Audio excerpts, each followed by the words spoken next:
జై శ్రీరామ్. నమస్కారం అండి. 2026 నూతన ఆంగ్ల సంవత్సరాది మకర రాశి వాళ్ళ సంవత్సర ఫలితాలు ఎలా ఉన్నాయో తెలుసుకుంటూ వెళ్దాం. ఈ సంవత్సర ఫలితాలు అనేది ఏ ఆధారాన్ని బట్టి మనము చెప్పుకుంటున్నాము అంటే, సంవత్సర పొడవునా కూడా, అంటే సంవత్సరం మొత్తం దీర్ఘకాలికంగా ఒకే రాశిలో సంచారం చేసే గ్రహాల ఆధారాన్ని బట్టి ఈ సంవత్సర ఫలితాలు అనేది చెప్పుకుంటున్నాం. అయితే ఆ గ్రహాలు ఎవరు అని చూసుకున్నట్లయితే శని, గురు, రాహు, కేతు ఈ 4 గ్రహాలు సంవత్సర పొడవునా కూడా ఒకే రాశిలోనే సంచారం చేస్తూ ఉంటారు. అయితే ఈ 2026వ సంవత్సరంలో ఈ 4 గ్రహాల మార్పులు ఏదైనా ఉందా? ఈ మార్పుల వలన మకర రాశి వాళ్ళకి ఏదైనా మార్పులు జరుగుతున్నాయని తెలుసుకుంటూ వెళ్దాం.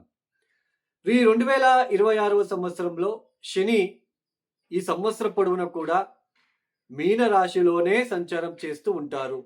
శని మార్పులు అయితే ఉండదు. శని వేరే రాశికి మారడము ఇదంతా ఉండదు. మీన రాశిలోనే సంచారాన్ని కొనసాగిస్తున్నారు. ఇక రాహు కేతువుల మార్పులు ఏదైనా ఉందా అని తెలుసుకున్నట్లయితే 2026 డిసెంబర్ 5వ తేదీ వరకు కూడా రాహు కేతువుల మార్పులు కూడా ఉండవు అండి. రాహు యాజ్ ఇట్ ఈజ్ కుంభంలో సంచారం, కేతు యాజ్ ఇట్ ఈజ్ సింహంలో సంచారం. 2026 డిసెంబర్ 5వ తేదీ రాహు మకరంలోకి ప్రవేశం చేస్తున్నారు. కేతు కర్కాటక రాశిలోకి ప్రవేశం చేస్తారు. ఇక గురుగ్రహ మార్పు ఏదైనా ఉందా అని తెలుసుకున్నట్లయితే 2026 జూన్ 2వ తేదీ గురువు కర్కాటక రాశిలోకి ప్రవేశం చేస్తారు. యాక్చువల్లీ గురు సంవత్సరం ఉండాలి ఒక రాశిలో, అంటే 30 డిగ్రీల ప్రయాణాన్ని, ఒక రాశిలో 30 డిగ్రీ ఉంటుంది. ఆ 30 డిగ్రీల ప్రయాణాన్ని గురువు చేయాలి అంటే ఒక సంవత్సరం తీసుకుంటాడు. అయితే అతిచార మార్గంలో కేవలం 5 మాసాలు మాత్రమే అక్కడ ఉండి నెక్స్ట్ హౌస్కి వస్తున్నాడు. 2026 జూన్ 2వ తేదీకి గురువు కర్కాటక రాశికి ప్రవేశం చేస్తారు. 2026 అక్టోబర్ 31వ తేదీ అతిచార మార్గంలో కర్కాటక రాశిని వదిలిపెట్టి సింహంలోకి ప్రవేశం చేస్తున్నారు. ఈ మార్పులు ఏదైతే ఉందో గురుగ్రహ మార్పుల వలన, మిగతా గ్రహాల మార్పులు అయితే లేదు. డిసెంబర్ 5వ తేదీ రాహుకేతుల మార్పులు జరుగుతుంది.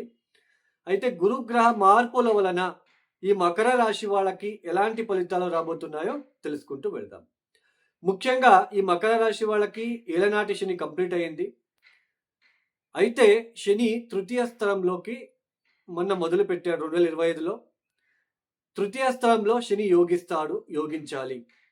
అయితే ఒక రాశిలో లక్షల మంది ఉంటారు. అందరికీ తృతీయ స్థానంలో శని వచ్చినప్పుడు అందరికీ ఒకేలాగా ఫలితాలు ఉండవు. ఇప్పుడు మీ జన్మ జాతకం ఒకసారి తీసుకోండి, చెక్ చేసుకోండి. మీన రాశిలోకి శని వచ్చినప్పుడల్లా, శని ఎప్పుడైతే వస్తూ ఉంటాడో మీన రాశిలోకి వచ్చినప్పుడల్లా అష్టకవర్గ బిందువులు అంటే శని యొక్క, అంటే ఆ ప్లానెట్ యొక్క స్ట్రెంగ్త్ 0, 1, 2, 3 గనక ఇచ్చి ఉంటే, తృతీయ స్థానంలో శని కాబట్టి తృతీయ స్థానంలోకి శని వచ్చినప్పుడు ఇబ్బందులు అయితే పెట్టాడు. అయితే అష్టవర్గ బిందువులు గనక 0, 1, 2, 3 గనక ఇచ్చి ఉంటే అది పెద్దగా యోగించే విధానంతో ఉండదు, పెద్దగా యోగించదు. ఆవరేజ్ ఫలితాలు ఉంటాయి. ఆవరేజ్గా మంచి జరుగుతూ ఉంటుంది, చిన్నగా మంచి జరుగుతూ ఉంటుంది. అదే 4, 5, 6 అష్టవర్గ బిందువులు గనక ఇచ్చి ఉంటే ఎక్సలెంట్ రిజల్ట్ అనేది మీరు చూడవచ్చు. తృతీయ స్థానంలోకి శని వచ్చినప్పుడు సమాజంలో ఒక గుర్తింపు, పేరు ప్రఖ్యాతులు రావడము, అలానే రాజకీయ వ్యక్తులకి చాలా మంచి ఆదాయం కావచ్చు, మంచి పేరు కావచ్చు. అలానే ఈ ఒక పబ్లిక్ సెక్టర్లో పనిచేసే వాళ్ళకి చాలా మంచి ఫలితాలు రావడానికి ఛాన్సెస్ ఉంటుంది. అలానే జర్నీస్ ఎక్కువ చేస్తూ ఉంటారు. అలానే సమాజంలో ఉన్న వ్యక్తులతో, అంటే సమాజంలో మీకంటూ ఒక గుర్తింపు, వాళ్ళతో ఎక్కువ కాలం గడపడం లాంటిది. అలానే ఎక్కువ వాళ్ళతో వాళ్ళ కష్టాల గురించి కానీ, వాళ్ళతో ఏదైనా మీరు కమ్యూనికేషన్ పెంచుకోవడం లాంటిది. సో ఇలా మీరు వాళ్ళతో కమ్యూనికేషన్ ఇలా కాదు ఇలా అని చెప్పడము, అంటే సమాజంలో మీకంటూ ఒక గుర్తింపు, పలానా వ్యక్తి ఇలా మాతో పలకరిస్తున్నారు, మంచిగా పలకరిస్తున్నారు, సో మంచిగా సహాయం చేస్తున్నారు, ఇలాంటి మంచిగా మీకు ఒక పేరు రావడం అనేది ఉంటుంది. అలానే ఈ సమయంలో మీకు మకర రాశి వాళ్ళకి దశాభుక్తి ఏది అనేది కూడా మరి మీరు చెక్ చేసుకోవాలి. ద్వితీయ స్థానంలో రాహు వచ్చాడు. సో ఆర్థికంగా మిశ్రమంగా ఉంటుంది. ద్వితీయ స్థానంలో రాహు రాగానే మిరాకల్ జరిగిపోతుంది అని కాదండి. బట్ మిశ్రమ ఫలితాలు ఉంటాయి. అలానే ద్వితీయ స్థానంలో రాహు ఉన్నప్పుడు ఎక్కువ అబద్ధాలు చెప్పవలసిన ప్రమేయం కూడా ఉంటుంది. ఎక్కువ అబద్ధాలు చెప్పడము ఏదో ఒకటి. బట్ దశా పీరియడ్ మనము చాలా ఇంపార్టెంట్‌గా తీసుకోవాలి. మీ జాతకం చాలా ఇంపార్టెంట్‌గా తీసుకోవాలి. శని వచ్చినప్పుడు అలాంటి తృతీయ స్థానంలో వచ్చినప్పుడు సామాన్యంగా బావుంటుంది. బట్ ఎంతవరకు బావుంటుంది? అష్టకొరక బిందువులు మనం చూసుకుంటే చెక్ చేసుకుంటే అర్థమవుతుంది. మనకెంత ఫలితాలొస్తాయనేది. అయితే ఈ సంవత్సరంలో 2026 జనవరి, ఫిబ్రవరి, మార్చ్, ఏప్రిల్, మే, జూన్ 2వ తేదీ వరకు గురుబలం అయితే ఉండదు. గురు 6వ స్థానంలో ఉండడం అనేది కోర్ట్ కేసెస్‌లో డిలే అవ్వడం లాంటిది, అధిక ఖర్చులు, ఆర్థిక విషయాలలో ఇబ్బందులు, సోదరుల మధ్య కొన్ని తగాదాల్లాంటివి, గొడవల్లాంటివి ఇలాంటివన్నీ చోటు చేసుకుంటూ ఉంటుంది. అప్పులు చేయడము, ఆ డబ్బు సరిపోకపోవడము ఇలాంటివి ఉంటాయి. అదే 2026 జూన్ 2వ తేదీ తర్వాత అక్టోబర్ 31వ తేదీ వరకు కూడా గురు సంపూర్ణంగా శుభ ఫలితాలని ఇస్తున్నారు ఈ మకర రాశి వాళ్ళకి. పెళ్లి కాని వాళ్ళకి పెళ్లి అవడం లాంటిది, కంకణ భాగ్యం రావడము, అలానే వ్యాపార అభివృద్ధి కోసం చేసే ప్రయత్నాలలో మీకు ఎదుగుదల కనిపిస్తూ ఉంటుంది. మంచి ఆర్థిక అభివృద్ధి, భార్యాభర్తల మధ్య సఖ్యత పెరగడం లాంటిది, సోదరుల మధ్య ఉన్న విభేదాలు తగ్గడం లాంటిది, తీర్థక్షేత్రాల దర్శనాలు చేసుకోవడం లాంటిది, అలానే కుటుంబంలో శుభ వేడుకలు జరుపుకోవడం లాంటిది, కొత్తగా ఏదైనా బిజినెస్ చేయాలనే ఒక ఆలోచన పుట్టడం లాంటిది, సమాజంలో మీకంటూ ఒక మంచి గుర్తింపు, అధిక ధనాది అభివృద్ధి చెందడం లాంటిది, ఇలా మంచి మంచి ఫలితాలు రావడానికి ఆస్కారాలు ఉంటాయి. రెండవ వివాహం ప్రయత్నం చేసే వాళ్ళకి కూడా కలిసి వచ్చే సూచనలు ఎక్కువగా ఉంటాయి.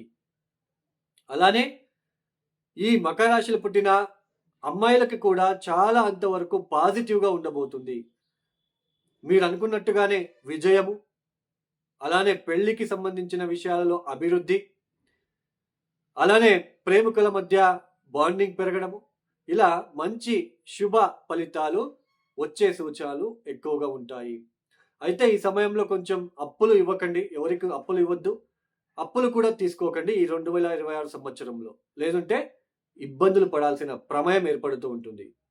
మొత్తానికి ఈ మకర రాశి వాళ్ళకి ఈ సంవత్సరంలో మధ్యపు 5 మాసాలు మాత్రమే, June, July, August, September, October 31వ తేదీ వరకు మాత్రమే మంచి లాభాలు కావచ్చు, ఉద్యోగ అభివృద్ధి కావచ్చు, పెళ్లి కాని వాళ్ళకి పెళ్లి అయ్యే సూచనలు, ఇలా మంచి మంచి శుభ పాజిటివ్గా ఉండబోతుంది. మీ మైండ్ కూడా పాజిటివ్గా ఉండబోతుంది.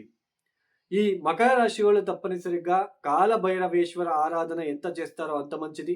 మహాలక్ష్మిని ఎంత ఆరాధిస్తారో, ఎంత మహాలక్ష్మి కోసం ఎంత మంత్రాలు కావచ్చు, మహాలక్ష్మికి విశేషంగా ఏదైనా పూజలు చేసుకోవడం లాంటిది, ఒక వ్రతం చేసుకోవడం లాంటిది చేసుకున్నట్లయితే మరింత అభివృద్ధి మీరు చూస్తారు.